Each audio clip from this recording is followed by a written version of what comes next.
Ndugu waandishi wa habari, katika kujenga jamii yenye usawa na yenye haki, ni muhimu pia kuzingatia usawa wa kijinsia katika nyanja zote za maisha. Kwa kutambua hilo, serikali imeweka mazingira rafiki na wezeshi kwa makundi maalum, hususan wanawake, kushiriki kufanya maamuzi katika ngazi mbalimbali za uongozi, kuendelea kuweka mifumo ya kukuza vipaji kwa wasichana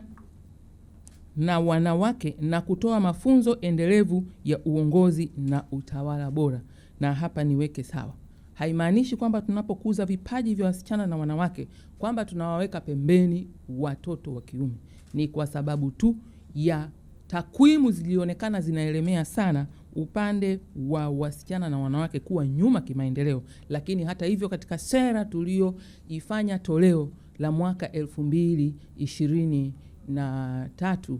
tayari tumeingiza masuala ya ushirikishwaji wanaume ili tusiwaache nyuma watoto wa kiume, nao wawe sehemu ya kutekeleza kwa kina mwelekeo huu wa usawa wa kijinsia.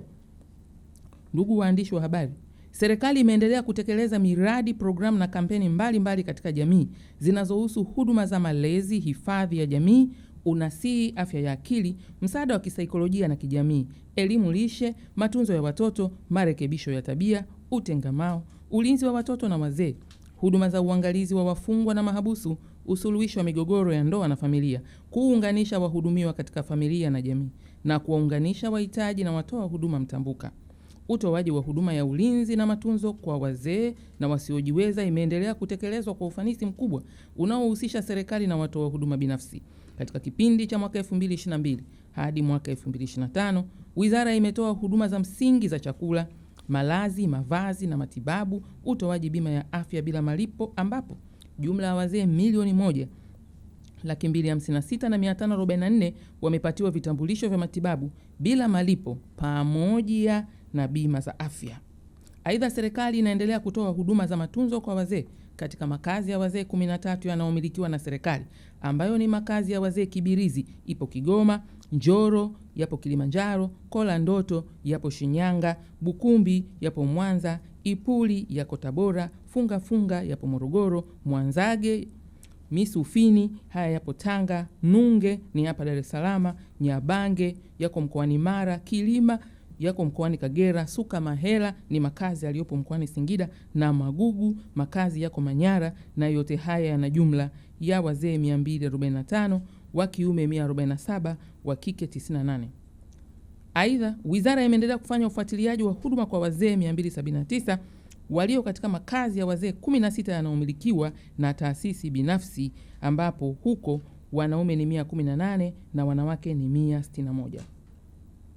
Ndugu waandishi wa habari, serikali inatekeleza sera ya taifa ya wazee ya mwaka 2003 toleo la mwaka 2024, ambapo pamoja na mambo mengine imeanzisha mabaraza ya wazee ambayo ni majukwaa muhimu kwa ajili ya wazee kujadili mambo yao pamoja na kutoa maoni na ushauri katika masuala ya kijamii. Hadi kufikia mwaka 2025 tuna mabaraza ya wazee 20,768, sawa na 98% ya malengo ya mabaraza hayo. Idadi yake yameanzishwa kuanzia ngazi ya kijiji, ngazi za mitaa, kata, halmashauri, mikoa hadi taifa. Hivyo natoa wito kwa jamii kuyatumia mabaraza ya wazee katika kurithisha jamii maarifa, mila na desturi chanya na maadili mema. Na hapa niseme mwelekeo wetu ni kuhakikisha mabaraza haya yanasimama, yanakuwa na sauti, yanaweza kuwakilisha wazee wengine katika maamuzi mbalimbali yanayofanywa na serikali kupitia sera ambayo nao wameshiriki vizuri sana kuitengeneza.